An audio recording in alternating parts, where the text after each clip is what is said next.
Au, bă, idioții, mergea cu 30 la oră, mă, anume să mă aștepte, mă. Îmi dă amendă de 800 și ceva de lei. Salutare, mă, băieți, și bine v-am regăsit la un nou motovlog, să-i zicem așa. Eu sunt Deiu și nu uitați să apăsați acolo pe butonul de like și pe butonul de subscribe să ne strângem cât mai mulți. Nu uitați să apăsați pe clopoțelul de lângă butonul de subscribe pentru a primi notificare de fiecare dată când postez un nou videoclip.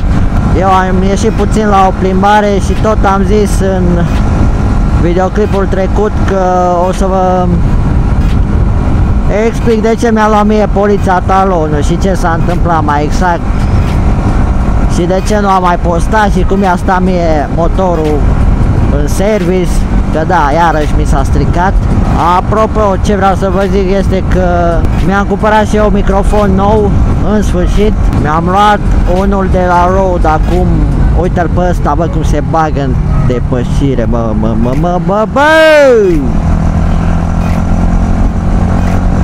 Mi-am luat acum vreo săptămână un microfon de la Rode cu 210 lei.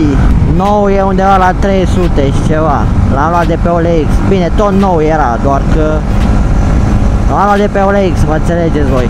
Și ce să vezi, mă, Rode. Degeaba dai 200 de lei pe un produs, că tot nu-i calitativ. Și ce-am făcut, m-am enervat foarte tare pentru că se auzea nașpa rău de tot. Capta sunetul foarte tare și foarte de la depărtare. Oh. Și m-am uitat iarăși de un nou microfon și am văzut la Motorider microfonul pe care îl folosește el. E un Audio-Technica ATR, cum dracu e, ATR 3350, ceva de genul. Și m-am uitat pe net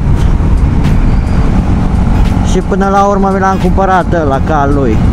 Și am observat că e mult mai ok că ăla la 200 de lei, ăsta a fost doar 150. Și e mult mai ok că ăla la 200, pentru că nu mai captează sunetul așa tare, nu mai captează de la depărtare, dacă mă înțelegeți. Și sper să nu mai avem probleme cu sunetul, că deja m-am săturat. Nu știu dacă mă credeți, dar am testat o grămadă de lavaliere, o grămadă de microfoane, o grămadă de căști de telefon. Eu până acum am înregistrat sunetul cu microfonul de la căștile de telefon, pentru că se auzea mult mai bine față de o lavalieră. Și da, mă, băieți, să vă explic și de ce nu am mai postat eu, de ce am avut pauza asta de aproape 2 luni.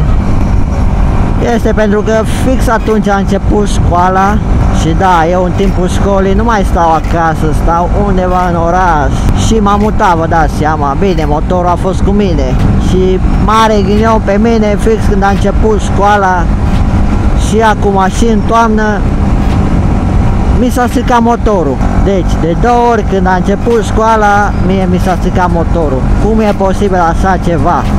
Bă, dar fix când începe școala, mă, fix când începe școala să se strice.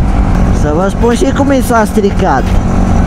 Păi, am ieșit într-o zi de la școală, mergeam acasă și ce să vezi, prin oraș, cum mergeam eu frumos acasă, dintr-o dată în trafic începe să bată ceva la motor și bătaie de aia tare, de zis că dădea cineva cu ciocanul. Și zic, hop, avem probleme, am tras pe dreapta, am oprit motorul, l-am pornit iarăși, bătaia continua să persiste. Zic, bă, nu știu, pana mea, parcă era așa o bătaie ca de tacheți. M-am urcat frumos pe m-am urcat frumos pe motor și m-am dus cu el în service să vedem ce zic băieții de acolo. Bun, am ajuns la service. S-au uitat și ei înainte să mi-l desfacă, pentru că nu aveau timp atunci pe loc să-l desfacă. Și au zis că cel mai probabil este întinzătorul de la lanțul de distribuție să fie rupt. Zic, ok, asta e, îl las în service sau plec cu el și vin peste o săptămână că mi-au făcut ei programare să mi-l desfac. Și eu, cum nu m-am putut abține, cum sunt mai încăpățânat de eu așa de fel, ce am făcut? Am umblat vreo 2 săptămâni cu bătaia aia motor, vă dați seama? Bine, de la o anumită turație nu mai era bătaia, de la 5-6 mii de turații, bătaia aia dispărea de tot și aia am zis eu, că sigur e întinzătorul de la lanțul de distribuție, pentru că atunci când e turat motorul se întinde lanțul ăla, dacă mă înțelegeți. Îmblu eu vreo, nu mai știu exact, 2 săptămâni, oare am umblat sau o săptămână. În fine, nu contează, o săptămână sau 2 cât am umblat cu el. Tot așa eram într-o zi prin oraș, dădeam să merg acasă. Când dintr-o dată, pac, se oprește motorul, am zis, e clar, ori s-a rupt lanțul ăla de tot, ori s-a dus setul, s-a făcut varză. Și chiar asta a fost până la urmă. Na, ce să fac, am tras pe dreapta, am oprit, vă dați seama, că n-am avut cum să merg mai departe dacă mi s-a oprit motorul. Ăsta nu semnalizează. Lasă-mă, frate, să mă bag. Am tras pe dreapta, zic e clar, n-am mai încercat să pornesc motorul, nu nimic. Zic poate fac mai rău dacă încerc să-l pornesc, poate se freacă pistonul acolo sau ceva și zgâriu cilindru. Și zic că am 2 variante, ori îl duc la mine la apartament și îl țin până mai erau vreo 3 zile până să-l duc în service, ori îl duc direct în service și las acolo. Și zic că a doua variantă e mult mai ok, pentru că nu mai am eu de el cărat după aia de acasă până în service. Bun, partea cea mai urâtă era că trebuia să-l împing până în service, pentru că nu aveam cu ce să-l duc. Am sunat un prieten, dar nu mi-a răspuns atunci să vină cu mașina să mă tragă și zic că asta e, să vezi cum îl împing eu acum 2 km sau 3 km cât era din zona în care m-a lăsat până în service. Mamă, e ulei pe drum sau s-a spart la careva baia? Sper că nu mi-am pătat cauciucurile cu ulei. Oricum nu am cauciuc deloc pe spate. Acum în 24 îmi ajunge cauciucul nou nouț. O să vi-l arăt când opresc, să vedeți cum este ăsta. E varză, varză. Nu așa, e varză rău de tot. Da mă, și unde a rămas? La partea cu serviciul. Am mai sunat încă un prieten să vină să mă ajute să-l împing, pentru că singur muream, ești nebun. Cum n-am făcut nici efort și la educație fizică la școală, ori stăteam acasă și dormeam prima oră la sport, ori mergeam la școală și stăteam pe bancă, pentru că cum sunt eu mai leneș de fel. Bine, știu că nu-i bine, dar tot am zis că vreau să mă apuc de sport.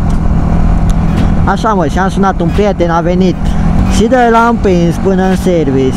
Făceam curând, vă dați seama că efectiv mori, dacă nu ai condiție fizică, mori să împingi un motor de ăsta, chiar dacă nu e așa greu. L-am împins undeva la 200 de metri, am crezut că îmi dau duhul, efectiv.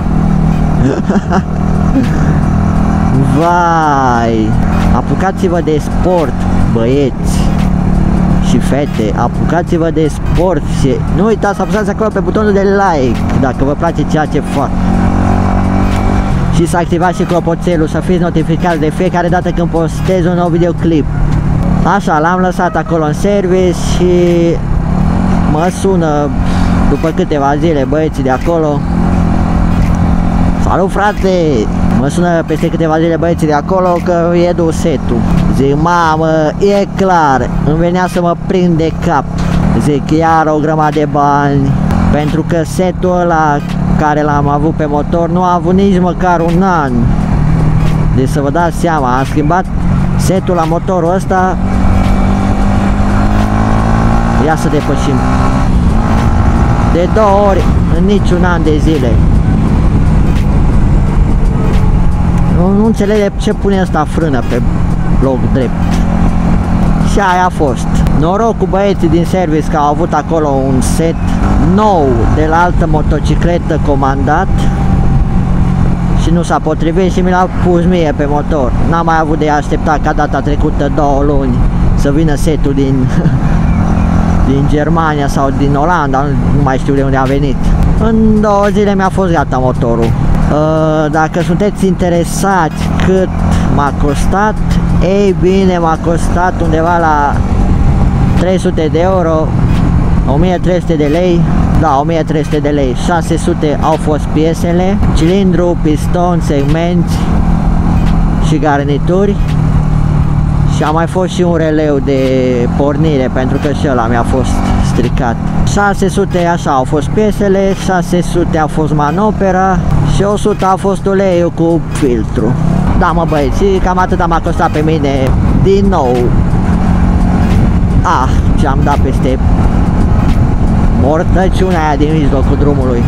Data trecută am dat peste 800 de euro când mi s-a dus setul, pentru că atunci s-au dus mai multe chestii la el, ax cu came, numai ăla a fost 300 de euro, supape și așa mai departe. Da, mă băieți, l-am scos după aia din service și să vă zic cum i-au luat mie ăștia talonul.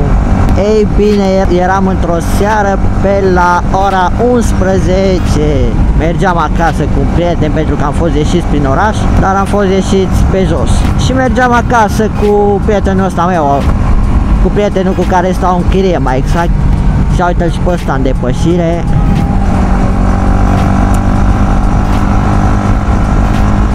Mergeam acasă noi frumos pe la 11:30 și n-aveam noi chef de somn. Și ce am zis? Hai mă să dăm o tură cu motorul prin oraș. Bun, am ieșit și eu atunci n-aveam DB Killer-ul în tobă pentru că mi-a rămas în service. De când mi-am dus motorul, DB Killer-ul pur și simplu mi l-au uitat băieții în service. L-au dat jos și nu l-am mai pus. Eu stau undeva pe o străduță.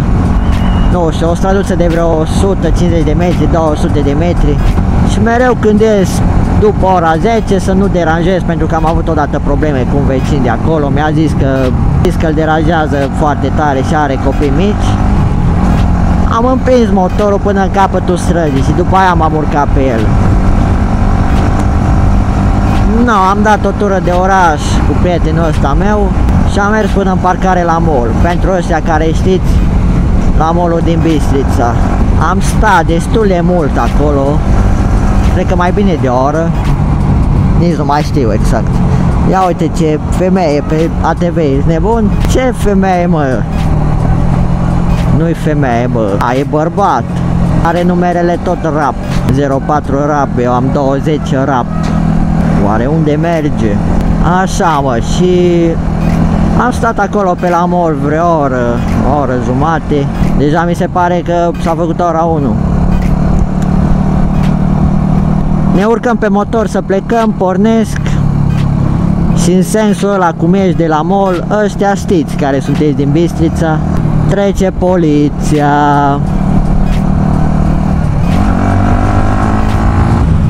Alo. Când noroc să am să mă întâlnesc cu poliția exact în sens. Și bine, nu am turat motorul sau ceva să zici că bă, a sunat cineva la poliție că deranjez sau m-a oprit pentru că suna tare toba. Chiar nu, n-aveam turații, undeva la 3000 de turații.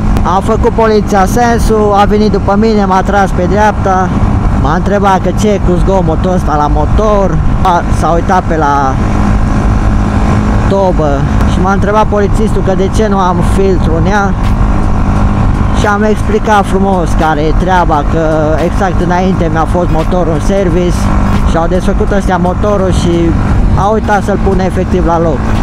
Ok, poate polițistul ăla mă înțelegea și mă ierta, că i-am zis că o să trec pe la băieții de la service și o să-mi iau înapoi DB Killer-ul și o să-l bag în tobă.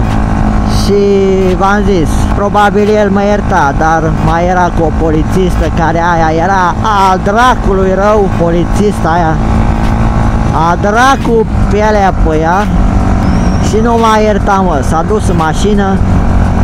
Ba, eu între timp zic, hai mă să fac și o poză, să le arăt la prieteni că m-a oprit poliția, eu acolo mare Eu acolo mare băiat să mă laud că m-a oprit poliția. Dau să fac poză din fața motorului, făceam așa cu șuștă să nu vadă polițiștii că fac poză la motor și la mașină. Și la mașina de poliție. Și când încolo, ce să vezi, mi-era activat blițul. Și direct le-am făcut mare selfie la polițiști, ești nebun? Erau amândoi în mașină, îmi scriau acolo avertismentul ăla și talonul sau ce făceau. Stau vreo 10-15 minute, se coboară din mașină, vine polițista aia a dracului, a venit vulpea. A venit vulpea la mine și mi-a zis așa: dacă mă mai prinde odată, îmi dă amendă de 800 și ceva de lei. Dacă mă mai prinde odată cu toba asta fără filtru în ea. Eu când am auzit, efectiv mi-a venit să plâng. Nu știu dacă de nervi sau de supărare, cred că de nervi sau de amândouă. Pentru că eu am crezut că îmi dă pe loc amendă de 800 de lei. Eu când am auzit amendă de 800 de lei, nu mi-a mai stat capul deloc la ce a zis doamna. Și zic, asta e, îmi vând motorul să plătesc amenda. După aia mi-a explicat doamna frumos că nu acum îmi dă amendă, ci data viitoare dacă mă mai prinde așa. Bun, mi-a zis că mi-a talonul. I-am rugat frumos, le-am zis că oricum urmează să mă duc să-mi iau DB Killer-ul. Dar acum ia dracului pielea pe polițista, n-a vrut nici cum să mă ierte. Și chiar în seara aia nu am făcut gălăgie deloc, chiar m-am dus încet, m-am dus cu motorul subturat, anume să nu fac gălăgie. Ce să vezi, mă, în timp ce îmi scriau avertismentul ăla în mașină sau ce făceau ei acolo, mai iese unul cu o mașină de la mall, tot așa îi suna. Au, ce gropis pe aici. Îi suna toba tare rău de tot, se simțea că e modificată. Să vezi cum se uitau polițiștii ăstea după ei. Am început să râd, vă dați seama că mă oprește pe mine în pana mea, pe ăla lasă să treacă. Am început să râd. Polițistul a văzut că râd, a început și el să râdă. În pana mea de idioți, de ce m-a oprit pe mine și nu l-a oprit și pe ăla? Și așa mi-au luat mie talonul, mi-au dat dovadă 15 zile să mă duc la reare. Și vă dați seama, nu m-am dus exact a doua zi la reare, pentru că nu aveam timp, nu era nici maică mea acasă. Pentru că trebuia să mă duc cu ea, că e înscris motorul pe ea. Apropo, m-ați tot întrebat de impozit, cât plătesc impozitul pe el. Ei bine, nu e scump, până în 20 de lei pe an. 15-16 lei, nici nu știu, dar oricum până în 20 de lei pe an știu că plătesc impozitul. Plătește, că mama îl plătește. Și vă dați seama, eu eram tot în oraș, eram la școală, am mai circulat cu motorul și seara mai ieșeam și nu am reușit nici în timp de o săptămână să-mi recuperez DB Killer-ul. Trece o săptămână și tot în ziua aia, în joi seara, că așa mi-a luat talonul, într-o joi noaptea. Și ce să vezi, joia următoare, bine, nu mai era așa târziu, era pe la ora 10, cam așa, mergeam acasă. Și cum mergeam eu frumos acasă, ce să vezi, mă, pe drum mă întâlnesc din nou cu organele astea de poliție, că nu vreau să înjur acum. Ei umblă cu un polo, deci băieți, dacă vedeți prin Bistrița o mașină de poliție și este polo și umblă seara, să știți că umblă să culeagă taloanele. L-a oprit acum nu de mult pe un băiat cu un Golf 4 și avea sticker pe geam, nu știu exact să vă spun acum ce scria pe geam, dar era un sticker de ăsta, nu deranja la vizibilitate sau ceva, și i-au luat talonul, mă. Și le-a explicat frumos băiatul că în 10 minute poate să dea axibilul jos, să nu-i mai ia talonul, să aibă ce merge pe la reare și așa mai departe. Și nu au vrut, mă, idioții, idiota aia de polițistă, că nu pot să-i spun mai frumos. Așa, și nu v-am zis, Joia următoare tot așa mă întâlnesc cu ei pe drum. Mergeam acasă pe la ora 10 și m-am întâlnit cu ei exact față în față, am dat bot în bot, ești nebun? Și au luat undeva stânga, bine nu aici, în altă intersecție. Și eu tot stânga trebuia să mă duc ca să ajung acasă. Și m-am dus exact în spatele lor.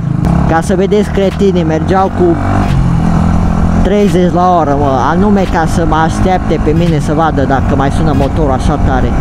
Eu, șmecher, vă dați seama că am păstrat distanță cât de aici până în mașina aia neagră. Nu m-am dus chiar în spatele lor să mă oprească iară, să-mi dea și o amendă, dracu. M-am dus cu 20 la oră, bă, să vezi cum așteptau ăștia, mă. Mergeau, bă, idioții, mergeau cu 30 la oră, mă, anume să mă aștepte, mă. Nu m-am dus să-i ajung nici de-a dracului, nu m-am dus să-i ajung. Și în altă intersecție ei au luat-o undeva la dreapta și eu trebuia să o iau tot așa stânga. Și exact atunci am scăpat de ei. Am văzut că imediat după ce au luat-o la dreapta au și oprit mașina, anume să vadă dacă mă duc și eu în direcția aia, să mă poată opri, sigur. Și am avut noroc că trebuia să mă duc în stânga spre casă. Și am dat, tată, până acasă, băi, știi cum am dus? Avion, am fost avion. Nu am mai stat pentru că am văzut că a oprit și chiar m-am uitat când am ajuns acasă pe harta de la Snap să văd dacă este vreo stradă acolo, pentru că nu știam exact ce vreau să facă ei, să oprească sau parcă dădeau cumva să întoarcă mașina, mă înțelegeți? Și m-am uitat să văd dacă este vreo stradă pe acolo și nu, ei chiar au întors mașina, probabil tot așa să vină după mine să mă oprească. Și cam așa este, mă, băieți, așa mi-au luat mie talonul. Poliția! Și poliția să vină n-are ce îmi face. Probabil că nu mi-l luau, doar că mi-a zis atunci polițistul când m-a oprit că sunt foarte multe reclamații, chiar sunt multe motociclete în oraș care fac zgomot. Și atunci am avut eu norocul să mă oprească. Dar nu-i problema, am fost din nou la reare, mi-a recuperat talonul. Sper să nu se mai repete, mai ales acum că vreau să-mi vând și motorul peste vreo lună. Ăștia care sunteți interesați să-l cumpărați, o să-l vând undeva pe la sfârșitul lui august. Și da, mă, băieți, dacă v-a plăcut acest story time mai mult, pentru că îmi pare rău că nu am avut telefonul să filmez atunci momentul. Suntem deja în iulie, am zis că vara asta postăm vloguri în forță. La jumătate vara a trecut, dar nu-i problemă că avem timp de acum. Și nu uitați, dacă vă place ceea ce fac, să apăsați acolo pe butonul de like și pe butonul de subscribe, să ne strângem cât mai mulți, pentru că știți și voi bine că mi-am pierdut ăla la canal cu 3000 și ceva de abonați. Hai să ne strângem la loc și nu uitați să apăsați și pe clopoțel să fiți notificați de fiecare dată când postez. Și până data viitoare, eu am fost Deu și v-am pupat, pa!